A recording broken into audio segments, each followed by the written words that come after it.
ले ले पानी पी गया बच्चा, उठो उठो उठो। देखिए देखिए बच गया वो बच्चा है।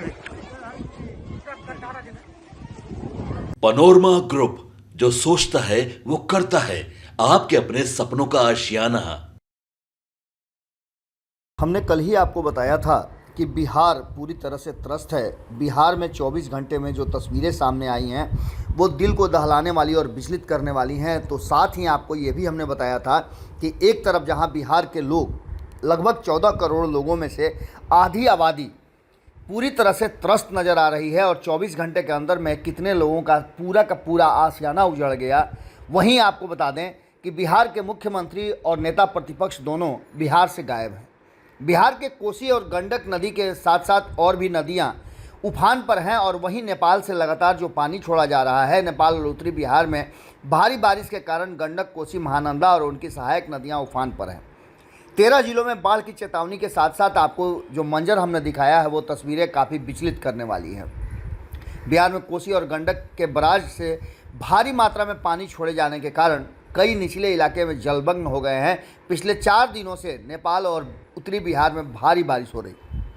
इसके चलते गंडक, कोसी, महानंदा और इसकी अन्य सहायक नदियां उफान पर हैं, जिससे कि 1 दर्जन से ज़्यादा जिले प्रभावित हैं। 20 प्रखंडों के लगभग 1.5 लाख से अधिक लोग प्रभावित हुए हैं।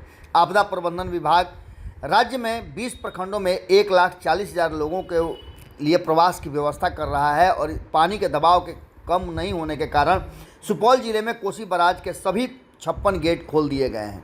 अब आप समझ सकते हैं कि ये पूरा का पूरा मामला क्या है। 6 लाख क्यूसेक से अधिक पानी छोड़ा गया है। 56 वर्षों में पहली बार इस तरह के मंजर और नज़ारा देखने को मिले हैं। बीरपुर में पानी की अधिकता को देखते हुए भारत नेपाल सड़क को अगले आदेश तक बंद कर दिया गया। वहीं वाल्मीकि नगर गंडक बराज से 5.5 लाख क्यूसेक से अधिक पानी छोड़ा गया है। बराज के सभी गेट खोल दिए गए हैं। बड़ी मात्रा में पानी छोड़े जाने के कारण प्रदेश में बाढ़ से प्रभावित लगभग 1 दर्जन से ज़्यादा जिलों में 1,40,000 ग्राम पंचायत बाढ़ से प्रभावित हो गए हैं। बाढ़ से निपटने के लिए वार रूम बनाए गए हैं। लगभग 100 के आसपास इंजीनियर और अन्य जो पदाधिकारी हैं वो इसकी मॉनिटरिंग कर रहे हैं।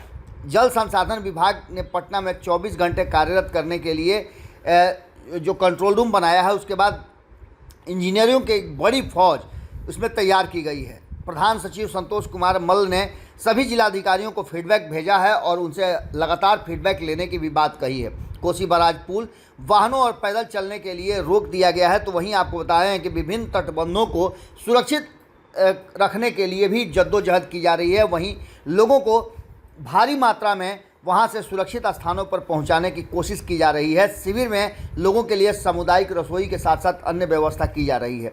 बागमती का जलस्तर खतरे के निशान से 1 मीटर 20 सेंटीमीटर ऊपर चल रहा है। शिवहर जिले में बागमती के उफान से लोगों का जल जीवन अस्त व्यस्त हो गया है। पिपराही और पुरनहिया प्रखंड में ज़्यादा असर हुए हैं। जल संसाधन विभाग तटबंधों की सुरक्षा के लिए लगातार काम कर रहा है। जिला प्रशासन ने लोगों को सतर्क रहने तथा सुरक्षित स्थानों पर चले जाने की सलाह दी है। आप समझ सकते हैं कि इस तरह के नज़ारे कितना भयावह होते हैं और ख़ास करके ये जो प्राकृतिक आपदा है वो पूरी तरह से आदमी का जनजीवन जो है वो तबाह कर देती है। पिपराही प्रखंड के बेलवा घाट से लेकर डूबा घाट तक दोनों तटबंध के अंदर लगाए गए धान की फसल के अलावा केला, बांस, शीशम और अन्य कटाव से पूरी तरह से धारा में विलीन हो गए हैं। इसके साथ साथ घर, मकान और लोगों के जनजीवन और जुटाए हुए धन संपत्ति भी इसमें स्वाहा हो गए हैं। इस बात को लेकर के सरकार की तरफ से जो तैयारियां कर दी जा रही हैं या की जा रही हैं वो नाकाफ़ी है। विपक्ष पूरी तरह से हमलावर है। लेकिन नेता सदन की बात करें या बिहार के मुख्यमंत्री और नेता प्रतिपक्ष की बात करें तो दोनों के दोनों बिहार से गायब हैं।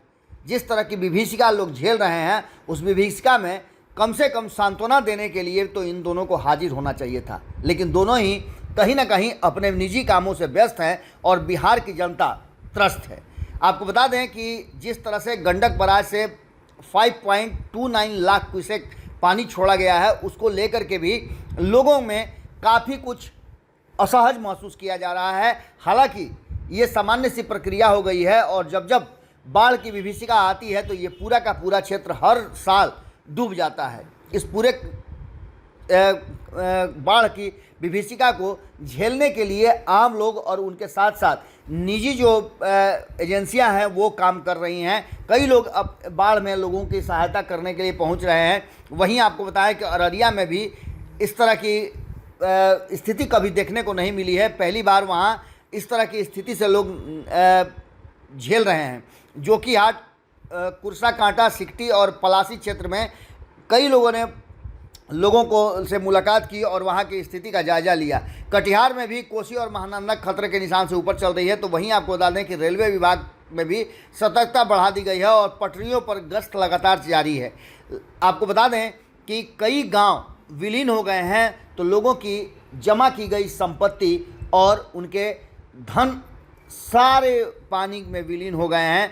कुछ लोगों ने तो ये सोचा भी नहीं था कि इस तरह की विभीषिका आएगी। इन सब स्थितियों से निपटने के लिए हमने पहले भी आपको बताया है कि हमने देखा है किस तरह से ये विभीषिका आती है और सब कुछ तबाह करके ले चली जाती है। इसी बीच आपको बताया कि लोगों का गुस्सा भी फूट रहा है, क्योंकि न तो मुख्यमंत्री और न ही नेता प्रतिपक्ष ऐसी स्थिति में लोगों के साथ एक दो चार करने के लिए, लोगों के जो कहा जाए दुख हैं वो बांटने के लिए नज़र आ रहे हैं। ऐसी स्थिति में देखना दिलचस्प होगा कि क्या कुछ निकल करके सामने आता है इस विभीषिका से, कैसे लोग निपटते हैं और सरकार किस तरह से लोगों को निकालने में सफल होती है। जुड़े रहिए भारत लाइव के साथ, हम लगातार आपको हर छोटी बड़ी अपडेट देते रहेंगे। बहुत बहुत धन्यवाद। पनोरमा ग्रुप, जो सोचता है वो करता है। अगर ये वीडियो पसंद आई और वह बिहार के राजनीति और बिहारियत से सरोकार रखेनी तो सब्सक्राइब बटन दबा के चैनल के सब्सक्राइब कर ली। ओजे एगो घंटी बा, ओकरा बटन दबा देला से कुल सटीक और मारक खबर रुआ मुफ्त में मिल जाई। अगर रुआ पत्रकारिता के हमनी के नया प्रयोग में सहयोग कर चाहतानी तो ज्वाइन बटन दबा दी। पेटीएम नंबर नोट कर ली 9386816700। धन्यवाद।